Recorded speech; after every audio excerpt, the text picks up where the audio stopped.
पेड़ पर बना घोंसला। गांव के किनारे एक पुराना नीम का पेड़ था। उसकी शाखाएं दूर तक फैली थीं और पत्तों के बीच से छन कर आती धूप जमीन पर नन्हे नन्हे साए बना देती थी। हर सुबह एक बच्चा उस पेड़ के नीचे आकर खड़ा हो जाता। उसे वहां कुछ खास दिखाई देता था। एक छोटी सी चिड़िया अपनी चोंच में सूखी तिनके लेकर आती, शाख पर बैठती और फिर धीरे धीरे उन्हें जोड़ने लगती।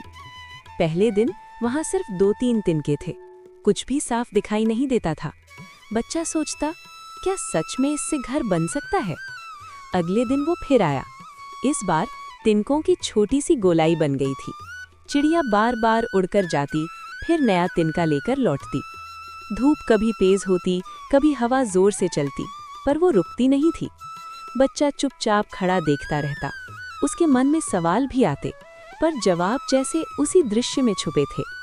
तीसरे दिन घोंसले की आकृति साफ दिखने लगी। अब वो शाख पर टिक गया था। चिड़िया कभी अंदर बैठकर उसे ठीक करती, कभी बाहर से चोंच से दबाकर गोल बनाती।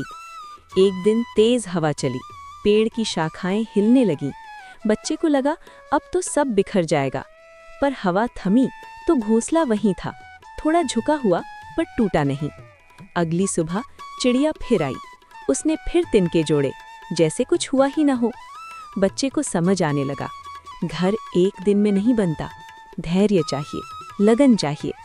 दिन बीतते गए, घोंसला अब पूरा हो चुका था, गोल, सुरक्षित, पत्तों के बीच छुपा हुआ। एक सुबह बच्चे ने देखा, चिड़िया उसमें शांत बैठी है। कुछ दिनों बाद घोंसले से हल्की सी चहचहाहट सुनाई दी। बच्चा मुस्कुराया। उसे लगा जैसे वो भी इस कहानी का हिस्सा है। उसने सीखा, छोटे छोटे तिनकों से मजबूत घर बनते हैं। रोज थोड़ा थोड़ा प्रयास एक दिन पूरा सपना बन जाता है। पेड़ की शाख पर बना वो घोंसला सिर्फ चिड़िया का घर नहीं था, वो धैर्य की सीख था, वो लगन की ताकत था। और बच्चा हर सुबह उस पेड़ के नीचे खड़ा होकर आसमान की ओर देखता और मन ही मन कहता, धीरे धीरे ही सही पर बनता जरूर है। मुझे कमेंट बॉक्स में बताएं कि कहानी कैसी लगी और चैनल को लाइक और सब्सक्राइब करें।